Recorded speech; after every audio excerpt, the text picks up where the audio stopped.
കാലിസ്റ്റനിക്സ് vlog 6. ഇന്ന് ഒരു അവധി ദിവസമാണ്, പണിക്ക് പോകേണ്ട എനിക്ക്. പുറത്ത് നല്ല പച്ചപ്പാണ്. കാലിസ്റ്റനിക്സ് കഴിഞ്ഞാൽ ഇതാണ് എനിക്ക് ഏറ്റവും ചെയ്യാൻ ഇഷ്ടമുള്ള കാര്യം. രാവിലെ ഒന്ന് ഓൺ ആവാനായിട്ട് ആദ്യം കാപ്പി അടിക്കും. പിന്നെ ടോസ്റ്റർ ഞാൻ ബ്രെഡ് എടുക്കും. ബ്രെഡ്, പീനട്ട് ബട്ടർ, പഴം, സീൻ കോംബോയാണിത്. ഇതൊന്ന് ഡൈജസ്റ്റ് ആവുന്ന സമയത്ത് ഞാൻ എൻ്റെ പണിയാതങ്ങളെല്ലാം പാക്ക് ചെയ്യും. തണുപ്പായതുകൊണ്ട് ഗ്ലൗസ് ഇടും. ചില ദിവസമൊക്കെ ഈ വഴി പോകുമ്പോൾ ആൾക്കാർ ഈ പാറ വലിഞ്ഞു കയറുന്ന കാണാം. ആദ്യം നമ്മൾ ഷോൾഡറൊക്കെ ഒന്ന് വാം ചെയ്യും. അപ്പോഴാണ് ഞാൻ ഈ ബോൾ ഒരുത്തിനിരുന്ന് ഉരുട്ടുന്നത് കണ്ടത്. അത് കണ്ട് ഞാനും മേടിച്ചുരുട്ടി. നല്ല സുഖമുണ്ട്. സ്റ്റാർട്ടിങ് വീസിറ്റ് ടു ഹാൻഡ് സ്റ്റാൻഡ്സ് നോക്കും.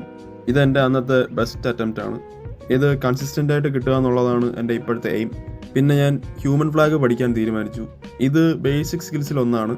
ഇത് പഠിച്ചാൽ ഇംപ്രസീവ് സ്കില്ലാണ്. പക്ഷേ ചെയ്യുന്നവർക്കറിയാം ഇത് അത്രയ്ക്കും പാടുള്ളതല്ല.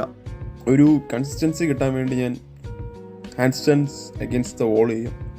അത് കഴിഞ്ഞ് ഞാൻ ബാൻഡ് അസിസ്റ്റഡ് പ്ലാഞ്ച് നോക്കും. പിന്നെ ഈ സ്കിൽസിൻ്റെ ഒക്കെ ബേസിക് മസിൽ ബിൽഡ് ചെയ്യാൻ ഞാൻ വെയിറ്റ് ഡിപ്സ് ചെയ്യും.